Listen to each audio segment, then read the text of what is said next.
Alright, so EJ and I were here on the waterfront. We have survived our trip to Seattle via planes. So here we are.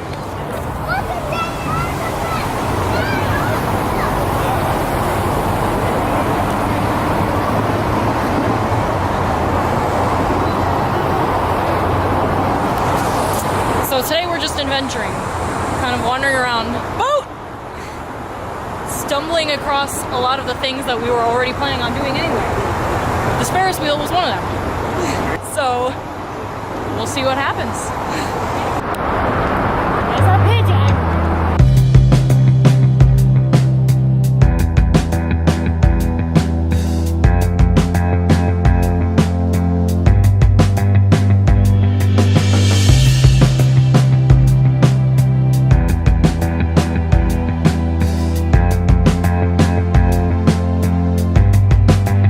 So we've moved west in the city and we've come to Olympic Sculpture Park, which is like 2 blocks south of the iconic little Space Needle there. And apparently EJ has wanted to visit this place for 10 years. Yep!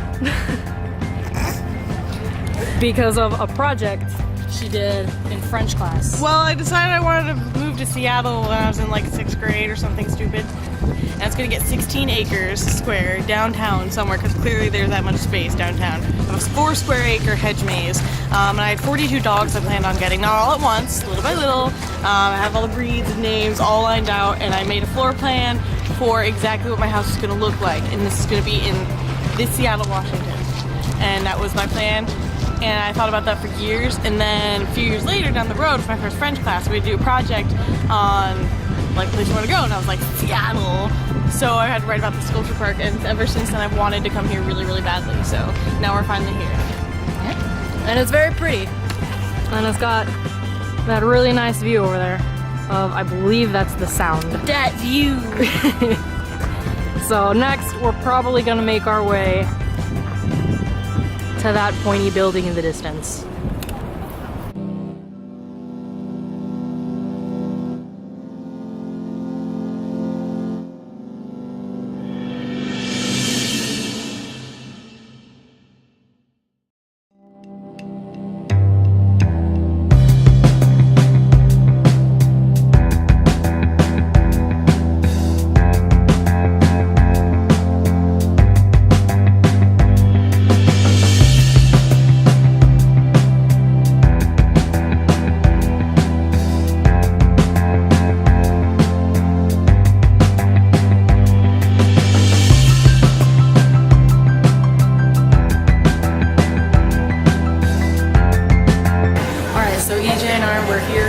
We've got tickets for an underground tour. We've just eaten lunch and we're just hanging out, waiting to go. So I don't know how much of that I'll be able to record, but I'll definitely take some pictures to show you guys. And hopefully that goes well, but we'll see.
tie game against the Kansas City Royals. So this is going to be her first Major League Baseball game. So, And my second baseball game ever in my life.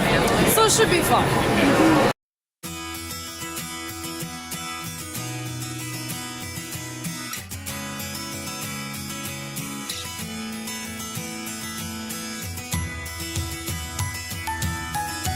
So tell me, how did you like the baseball game? It was a lot of fun. I was surprised by the amount of money they spent on their graphics. And Top of the line word art there. it was very expensive word art. It was really entertaining. And I was also really entertained by the dad dancing. It was really good. And it was perfect weather. I can't believe it didn't rain. But I kind of wish it had rained just so I could have seen the top go over, because that would have been really exciting. Yeah. But yeah, so now we're just hanging out here in our hostel, killing some time, because we're gonna wait to go to a fireworks show at like, I think it was at like Great Lake Union or something like that. So we're just hanging out. We should be headed out in a few minutes, so that should be fun.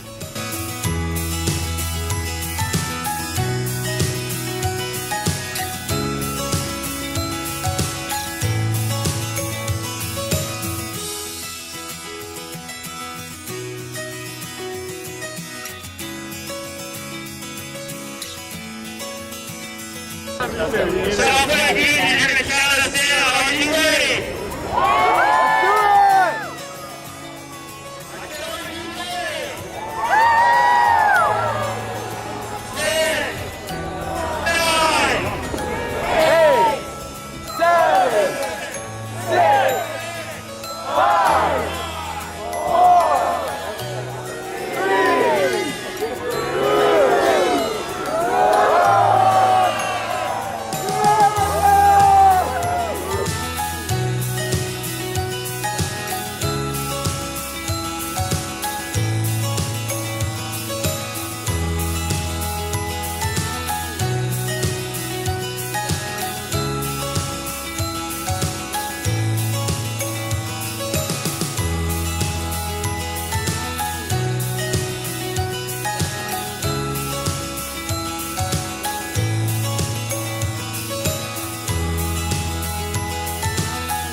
So we just walked into the Museum of Pop Culture, and it is amazing. Look at it.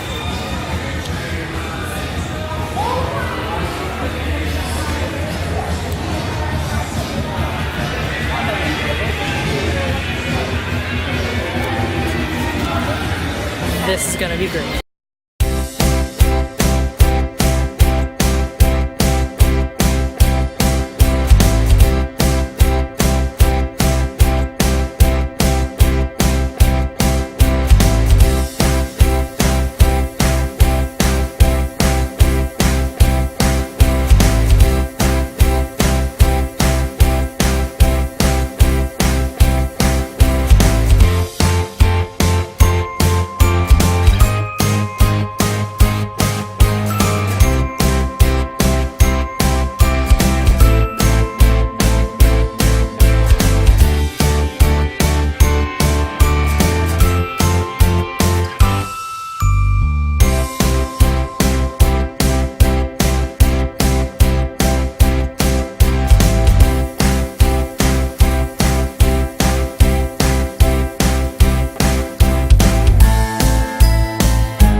So today, to start off our 4th day, we are coming to the Nordic Heritage Museum because we are nerds like that.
Now we are here at the Woodland Park Zoo, but before we see any animals, we are gonna go eat. Pigeon! Oh my god. It's not a pigeon. It's a seagull.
This is not a mountain, which is where we were gonna try to be today. We rented a car, and it now has a flat tire. Right about there is where the air is coming out. You might be able to hear it. So I pretended to be Sarah and called car to go and was like, so there's a flat tire, what do we do? Do we fix it? We're at a Chevron, they have auto repair here. We're like, we have to fix it and you'll reimburse us. And she's like, okay, well, are you gonna be with the car for a while? Because I need to call my superiors and then I'll call you back. And I'm like, we can't go anywhere until the car is fixed. And she went, okay, I'll call you back in a bit. Oh, here she is, I'm Sarah. Okay. So yeah, so hopefully that gets resolved and things are okay and we get to the mountain. So Okay. we'll figure things out. So do tell. Rage. Rage against the man, seriously. Pissed off. Yeah, so she called back and she's like, well, we can't get it repaired by those people, Chevron, where it could be repaired. And then I'm like, well, why can't we do that? She's like, well, we have to have it repaired by our technicians. I'm like, great, when are they gonna be here? And she's like, well, 3 or 4 hours probably. I'm like, we're supposed to be doing something. I can't sit here in a parking lot for 4 hours while you decide if you want to come out and fix a spare tire or not. Flat tire, because we don't have a spare. And meanwhile, the Chevron guys are super nice and helpful, and they're like, do you want us to do it? And we're like, well, we're going through all the paperwork. We don't know if we can. And so I'm like, okay, then you need to get us another car. She's like, okay, well, go ahead and look on your app and see if there's another car around. And I'm like, no, what? This is your car that's broken. Why are you throwing this on us? Besides the fact that she was using my phone, which was the phone that had the app on it, to be talking to the service lady. So I couldn't. And So we were physically incapable of checking the app. And so then she's like, well, okay, here, let me look. And then she looks and she's like, well, there's a smart car a little ways from you. It's like a 10-minute walk. And I'm like, lady, we're going in the mountains. I can't take a smart car in the mountains. It's not going to survive. And then she was just like, oh, okay. Well, I think you're going to have to take a smart car then to go find another bigger car. Really? Really? Because guess what? She then looked, and oh my god, a bigger car within walking distance. Wow, it was still makes me mad.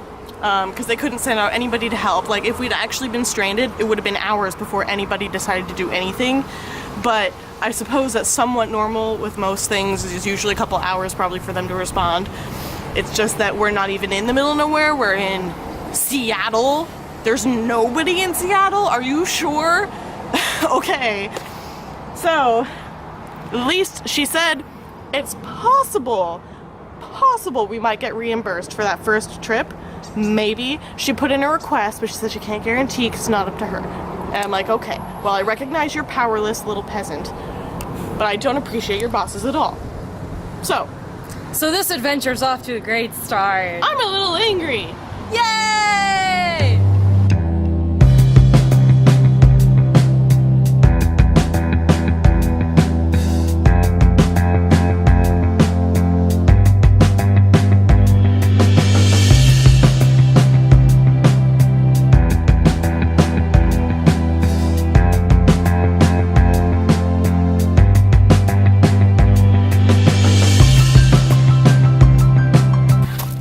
We made it up the extremely harrowing journey that was that street.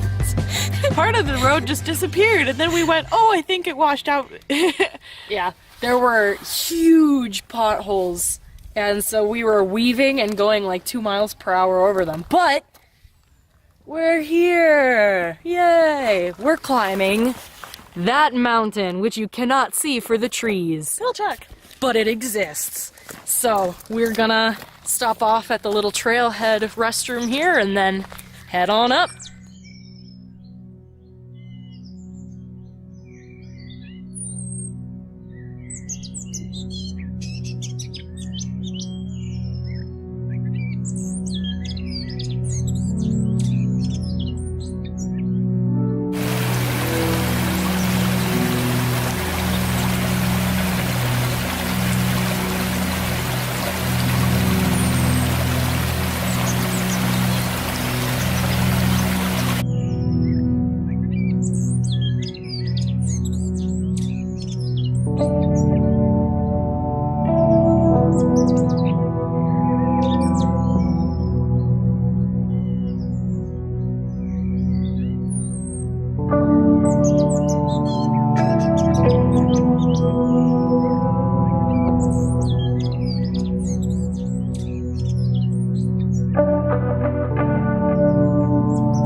So, we have been hiking up this mountain for about an hour now, and we're getting pretty high. We're about a third of the way there, just over a third of the way there.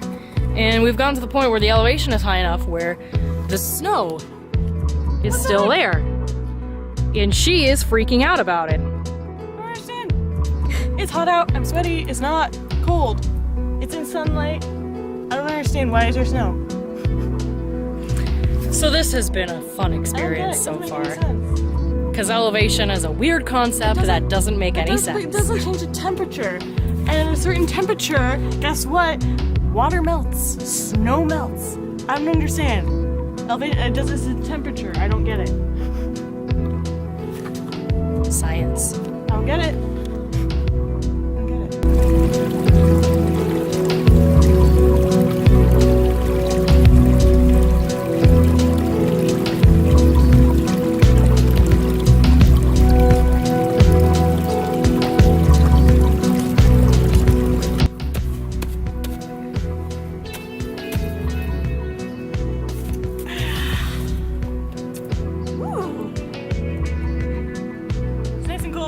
I understand the snow. Makes sense.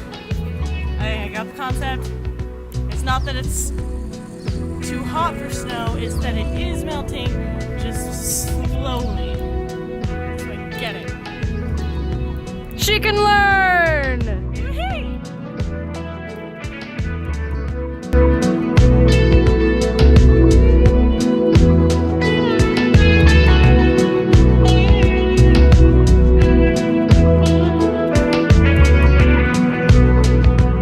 We have been hiking for like an hour and a half, 2 hours, I don't know what time it is. Our destination is up there, somewhere. And for the past little while, we've been climbing up snow. Straight up snow. We made it. Exhausted. It's been 3 hours, but we're here.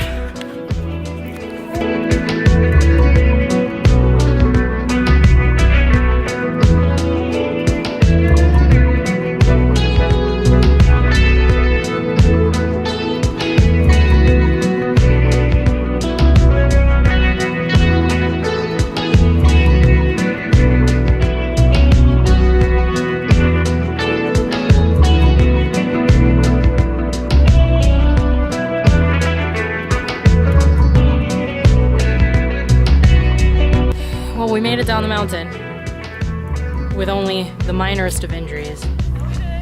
I cut my leg, I cut my ankle on a rock. Imagine that. We're not down yet. But yeah, we made it to the trailhead. We ain't done yet. We gotta drive the Mercedes down the gravel road with the potholes all the way down to the actual ground. So that'll be another adventure.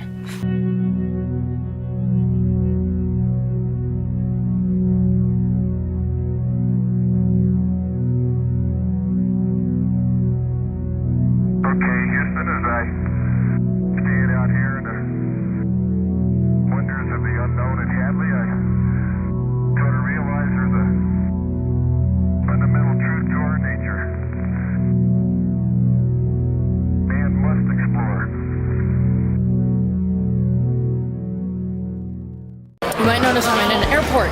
You might also notice that my usually trusty, sometimes a facepalm friend EJ is no longer with me.